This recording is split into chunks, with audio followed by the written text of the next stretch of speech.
On sait que vous êtes exigeant, ambitieux pour votre fédération, mais vous devez aussi faire face actuellement à cette plainte déposée par plusieurs cadres de la Fédération française de tennis pour détournement de biens publics, de corruption auprès du parquet national financier. Et cette plainte viserait notamment une histoire de revente de billets de Roland-Garros entre 2018 et 2020. On en a parlé tous les deux, et je sais que vous vouliez réagir à à ces nouvelles accusations. Oui, alors réagir, c'est d'abord expliquer le contexte dans lequel je suis. Et quand je me suis présenté, il y a maintenant 4 5 ans, et j'ai été élu dans un contexte où on m'a immédiatement attaqué, mais pas attaqué sur un programme, sur le fond, attaqué pour me faire disparaître. C'est-à-dire pour m'éliminer de la course à ce que j'envisageais au tout début, c'est-à-dire tout simplement être président de la Ligue Auvergne-Rhône-Alpes. J'ai été diffamé. Derrière, il y a eu un épisode assez folklorique où on a voulu changer les statuts et règlements de la fédération pour que je ne puisse pas me présenter avec des histoires de licence, comme si je n'étais pas membre de la famille tennis depuis 50 ans et que je n'avais pas ma licence il y a 3 ans.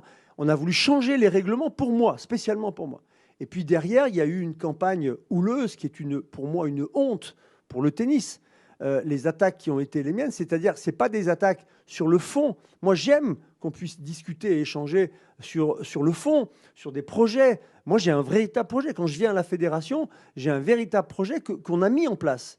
Mais derrière, on m'a attaqué sur le fond. On m'a attaqué sur ces histoires de place Roland-Garros. Donc, ce qu'on retrouve maintenant a déjà été fait en 2020. C'est exactement la même attaque. Pour l'instant, on n'a pas de plainte officielle. On a, via un certain nombre de médias, des éléments qu'on regarde attentivement et très sérieusement. Donc, les mêmes avocats qui ont déjà traité ce dossier sont sur le dossier. Donc, pour être très franc, aujourd'hui, on est arrivé, nous, à la fédération en février. Je dis on parce qu'il y a une équipe derrière. Je n'ai pas été élu avec 62% des voix contre le président sortant avec du vent.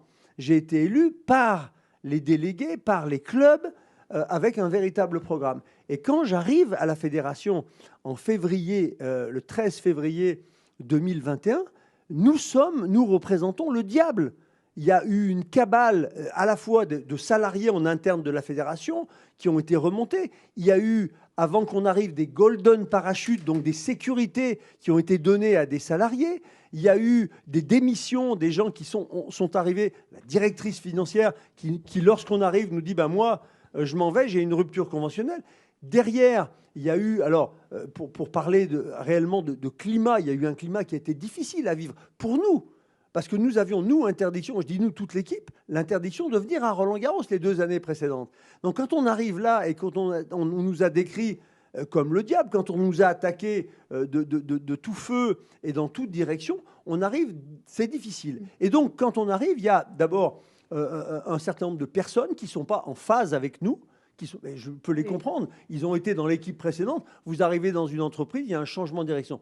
Oui, il y a un gros changement de direction entre le président précédent et la façon dont on voit le tennis. Forcément, moi aujourd'hui, j'ai été ancien joueur, j'ai été enseignant de tennis, et forcément je vois la fédération différemment. Donc tous ces changements font qu'on arrive dans un climat qui est compliqué.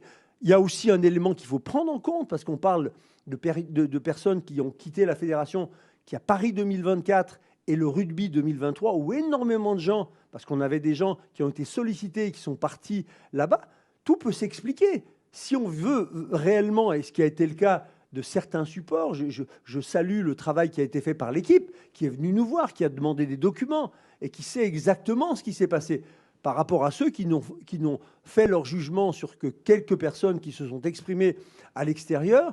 Je trouve ça déplorable. Maintenant, pour résumer la situation, pour moi, tout ce qui se passe en ce moment, ce sont des attaques qui sont destructrices pour la Fédération française de tennis, qui sont politiques. Et donc aujourd'hui, j'aimerais plutôt qu'on vienne nous proposer des idées intéressantes pour le tennis français, plutôt que détruire ce que nous sommes en train de construire et qui fonctionne. Vous avez parlé des licences, vous avez parlé aussi de résultats, j'ai parlé de résultats financiers, de redressement financier important. Voilà, tout ça fonctionne, donc forcément, on est une belle fédération qui fait sûrement des jaloux et des aigris. Parce que vous parliez de campagne effectivement de calomnie, de boules puantes. Vous préparez une riposte quand même aujourd'hui, Gilles Moreton? Bah, la riposte, c'est, je l'ai dit et clairement, et je me suis exprimé pour ceux qui veulent savoir, c'est donner les documents, une transparence totale. Là, il y a un dossier sur le détournement de fonds publics et de corruption. Bah, venez voir, ce même dossier a été traité. Il y a eu une commission fédérale des litiges, il y a eu une commission de justice fédérale. Bah, écoutez, on va suivre, on va attendre de voir ce qui se passe. D'abord parce que le parquet a été saisi, voir ce que le parquet va décider. Puis derrière, bien évidemment, nous avons des réponses à toutes ces questions-là. Mais on jugera après. Pour l'instant, le seul objectif, au travers de ces différentes affaires, c'est salir et porter préjudice. Et ce qui me gêne plus, ce n'est pas tellement pour moi personnellement, mais aujourd'hui, c'est une fédération qui va bien, et c'est le tennis. Et c'est tous les dirigeants français qui sont salis quand on m'attaque comme ça. C'est tous les dirigeants français. Et ça, je trouve que c'est préjudiciable. Donc ce soir, vous êtes serein. Hein. Vous êtes serein. Ah oui, moi je suis totalement serein. Oui. Vous savez, c'est comme un match de tennis. Le match de tennis, il peut durer 5-7. Il n'y a qu'une balle qui compte. C'est la balle de match. Donc aujourd'hui, on subit. Malheureusement, on subit. Et c'est vrai qu'on a une équipe qui est ambitieuse, vous l'avez dit tout à l'heure, pour la fédération, qui a envie d'améliorer, qui a envie de transformer notre fédération. La machine est en route. Elle fonctionne plutôt très, très bien. On a des indicateurs. Moi, je suis en permanence sur le terrain. Je me considère comme un président de terrain et pas un président de salon. Vous ne me verrez pas aller faire les remises de prix, etc. J'ai envie réellement d'être dans les clubs, ce que je fais au quotidien. Et ça fonctionne aujourd'hui. La modernisation de nos clubs, le tennis loisir, le tennis de compétition, le paratennis. On a été la première fédération à créer un pôle France paratennis. Il y a plein de choses qu'on a créées. Le padel, j'en parle. Je peux parler du beach tennis. J'étais à La Réunion il n'y a pas longtemps. Voilà, il y a plein de choses qui fonctionnent. Probablement que ça gêne certains. Et ce qui est dommage, c'est que ça vienne de la famille du tennis pour détruire le tennis.